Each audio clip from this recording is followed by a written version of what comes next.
Hi. Hi. What? hmm So Mr. Carlson gave me a list of questions or whatever. How do you want to do this? Do you want me to go just tell the story and then you ask questions, or you want to? How do you want to do it? do you mind telling me your story and then I can ask you the questions? Sure, let's do it. Okay. So, um, so on.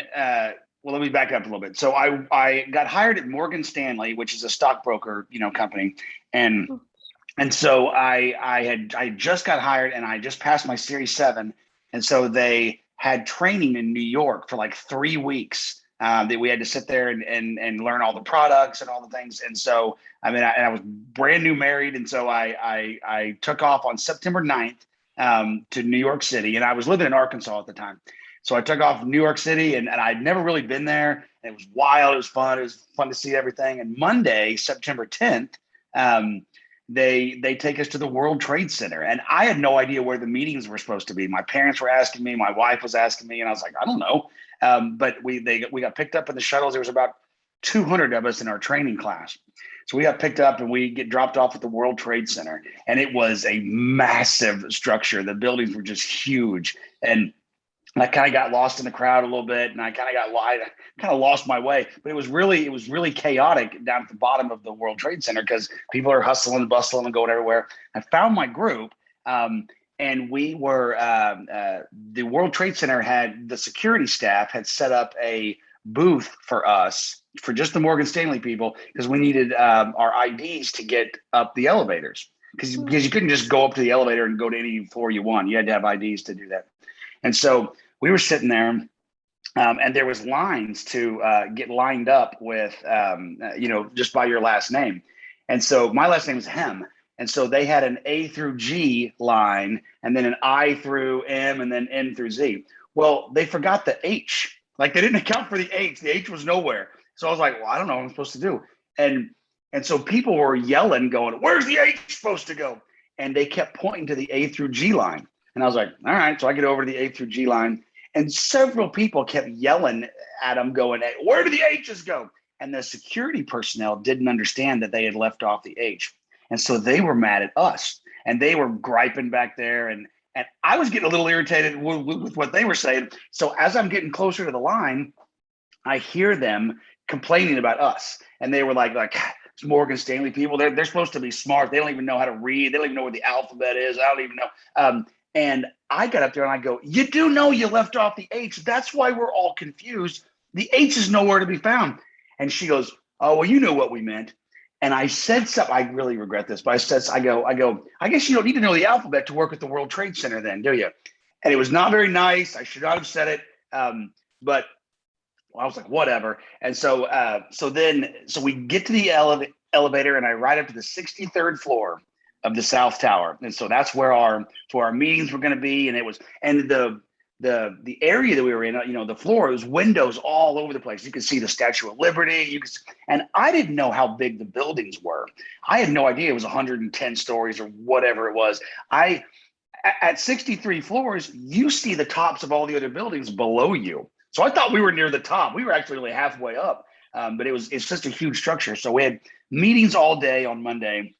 But what was really cool on Monday morning was the breakfast they laid out for us. They had pastries and donuts and coffees and juices and all the things that we had. And I thought, I was like, this is going to be awesome. So we did that. Meetings all day long, very boring. So then we went back Monday night to our hotel, and they paired me with a roommate. I didn't know this guy, but so I got to know him that night, and we watched Monday Night Football together or whatever. So Tuesday morning, September 11th, the shuttle picks us up.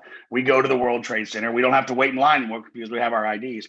We ride up to the 63rd floor, and there's no breakfast at all. And I was like, well, I'm getting kind of hungry. I thought they had all these breakfast things. So I went up to one of the trainers, and I was like, where's our breakfast? And he was like, oh, yeah, that was just a first day thing. We just were treating you the first day. You're on your own for breakfast the rest of the days. And I go, oh, I didn't know that. And I was hungry. And so I was like, all right, well, whatever. So we get there, and we sit through the first presentation. And at about 8:30 in the morning, they say a break. They go, okay, just be back in 20 minutes. And I'm like, okay, here's my shot. So I can go down and get some breakfast real quick. So at 8:30, I leave the 63rd floor and go down to the 45th floor. which, was an elevator hub, but it was also a place where they had kind of a little cafeteria there. So I went down there and I got some chocolate milk and some ding dongs, and that's what I was going to eat. And so I was paying for the food, and the first plane comes into Tower 1, which is not my tower, but everyone heard it but me, because everyone just rushes to the windows to see what that was. I didn't hear anything. I didn't even know what was happening. So I paid for my stuff, and I went wandering over to the windows because everyone else was wandering over there. And some guy next to me, I go, what's everybody looking at? And he goes, did you not feel that? And I was like, I don't know, man. I don't know what's going on. And so he was like, I don't know, something's wrong. And I look outside, and there were paper flying everywhere, like whole sheets of paper. Not like the ticker tape parade, but like massive sheets. And I was like, that's an odd scene. And I looked down, and I'm 45 flights up, right? And so it's still way down there, but I can see fire on the ground. But I was like, whatever. It didn't even look that bad. So I was like, I gotta get back to my class. So I go up, I go back to the elevators to ride it back up. And there were security personnel already stationed around the elevators. They said, leave, go down the stairs. We're evacuating Tower 1, or we're evacuating Tower 2, leave. And I think, all right, well, cool, because I don't have to go back to class. And the security personnel's telling me where to go. And I'm like, listen, I'm not skipping class. They told me where to go. So all I could think about was how I could elongate this so I can miss like half the day or something. I wonder what I could do to miss half the day. And so I'm walking down with my milk and my ding dongs, and we get to about the 25th floor. And the 25th floor, there was an announcement on the PA system that's and like everybody kind of stopped and listened to it, and it said Tower 1 is on fire, but Tower 2 is secure. So go back to work. Go back to your desk. We're not evacuating Tower 2. And I thought about, all right, well, let's get out of the stairwell and let's go find the elevator. But everyone above me and everybody goes, hey, keep moving, And so I'm like, all right, I'm just gonna follow the crowd. So I just kept walking down, and I get to about the 9th or 10th floor, and that's when the plane comes into our building.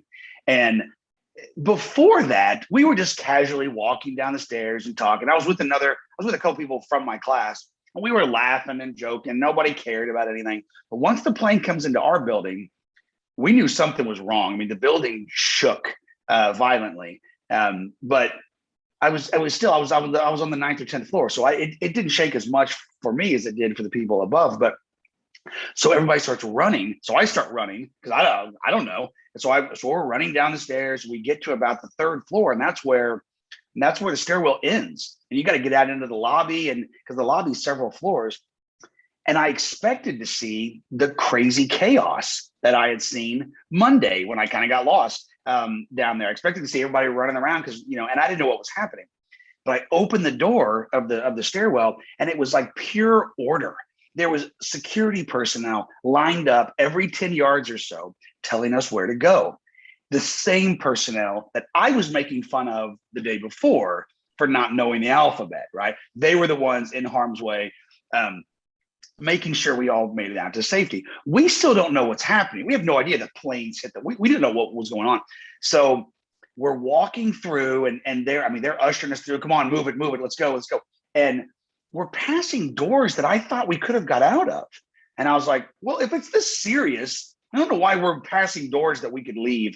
And so I veer off from the group, and I go, well, I'm going out that door then.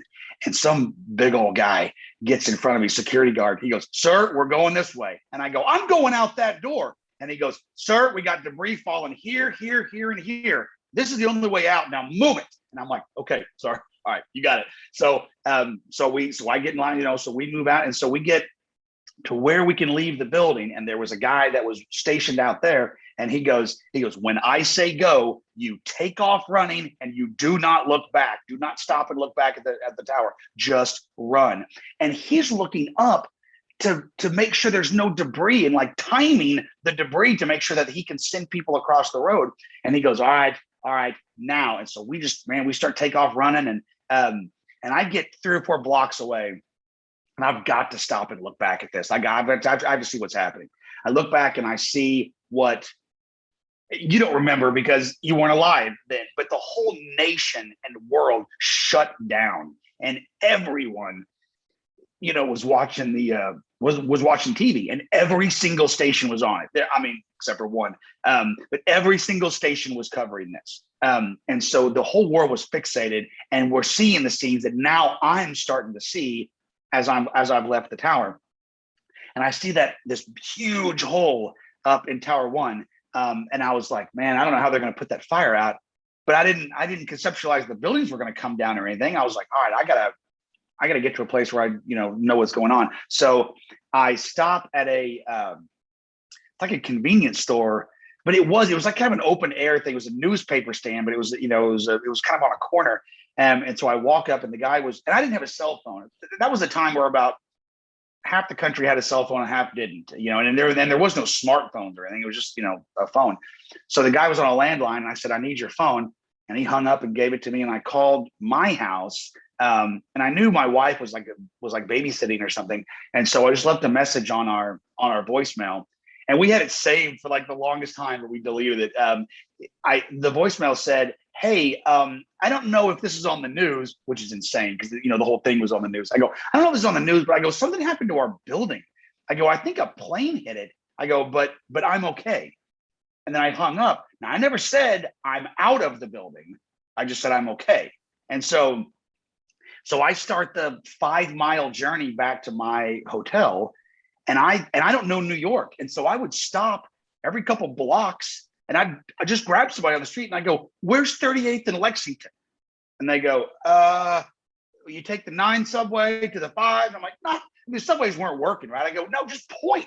They're like, that way. I'm like, all right. So I weaved my way around and finally found 38th and Lexington, found my hotel. I got into my hotel room, turned on the TV, and both buildings were down by then. And I was like, you gotta be kidding me. And I had no idea. I didn't hear them fall, which is crazy. And I was like, I gotta. And so my poor parents, knew that I was in the World Trade Center, knew that I was really high up. I called them the night before going, I can see the Statue of Liberty. It's really fun. So they thought I was dead. I mean, they had all gathered at my grandparents' house, and they were watching it on the news, and they're like, we haven't heard from him, and we don't know. And the buildings come down. He's like, all right, well, he's dead. That's it. And my wife was the only human on the planet maybe that didn't know what was going on because she was babysitting, like I said. And the only channel that they did not break into was the Disney Channel. And they let the Disney Channel alone so the kids can have a little bit of an outlet or something. But every other channel on the dial was fixated on this. So she didn't know what was happening.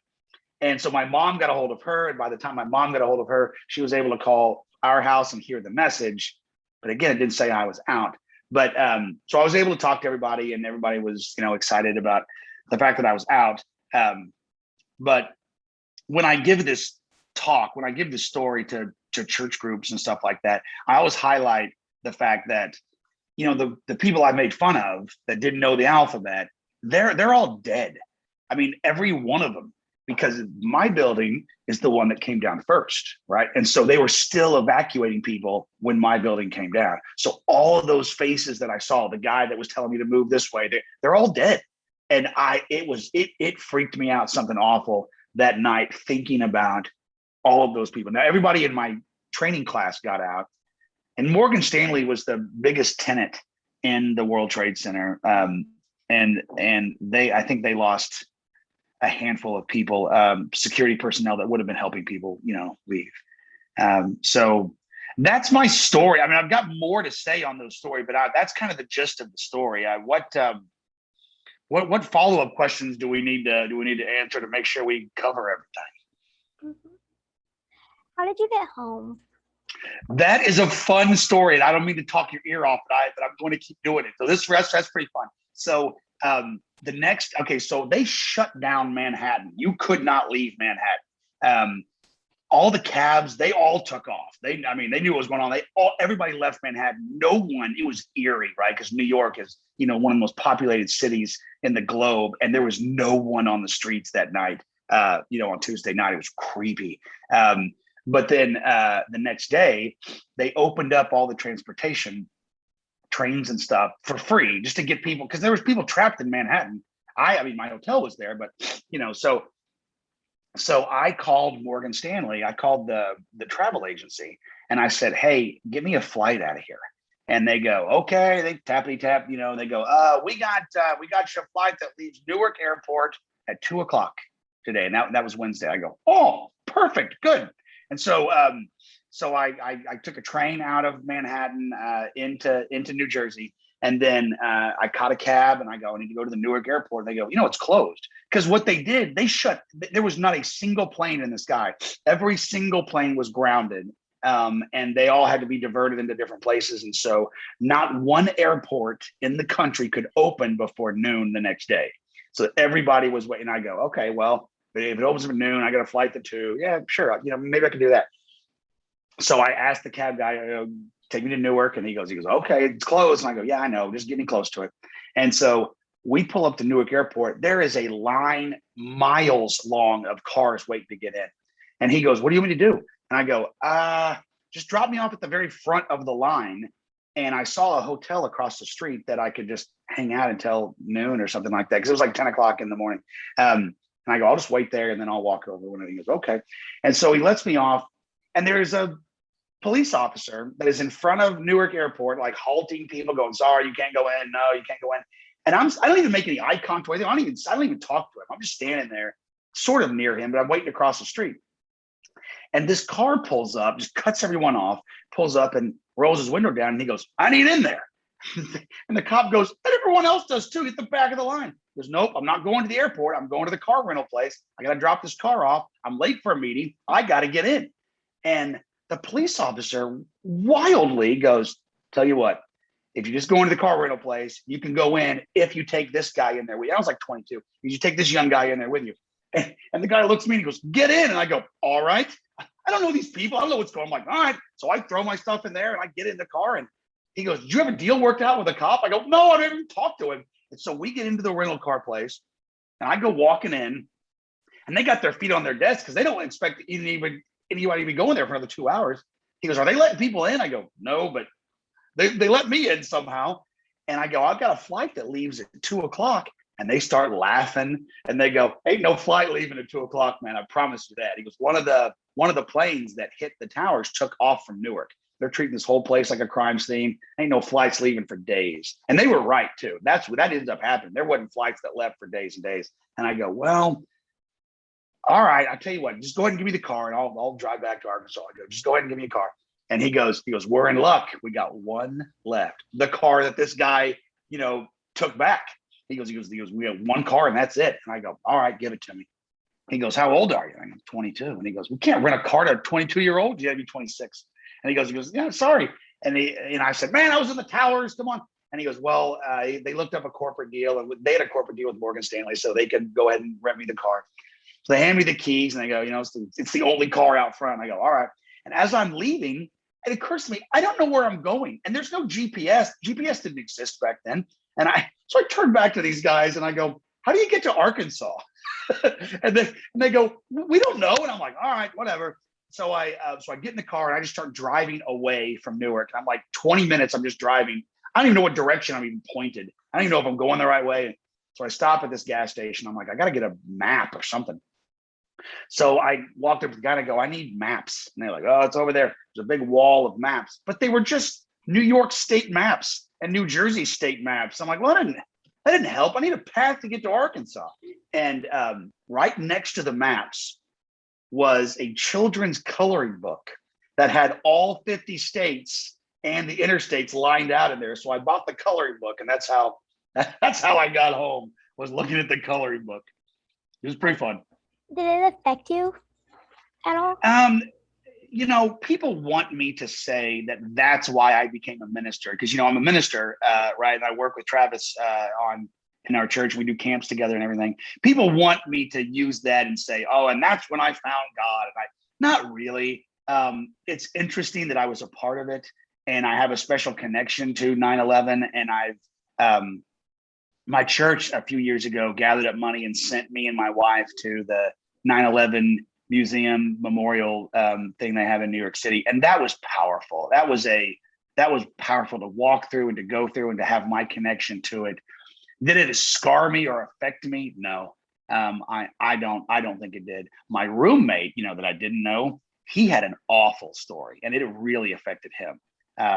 he didn't get the 20-floor jump start that I got, trying to get ho-hos and chocolate milk and stuff. He was seeing bodies. He saw a body go flying by a window. He was terrified to his soul. He thought he was going to die. I didn't have any of those thoughts. And he and I are still in touch. We see each other on Facebook and stuff. So it's pretty fun. But, did you see how bad was it whenever it collapsed? No. So I didn't actually watch it collapse or anything. And so we did not go back to that area. You could walk if you left my hotel. I can picture now. You left my hotel on the left. You see, even the next day, a big plume of just smoke that's just hanging there, and it was so. So that's the closest I got, was seeing this tower of smoke. It was right there. So I didn't personally see the aftermath of all of that. Did you get injured at all? Or No. Except I left my chocolate milk at the place where I called my wife back. I didn't get to have my chocolate milk. Maybe that hurt me.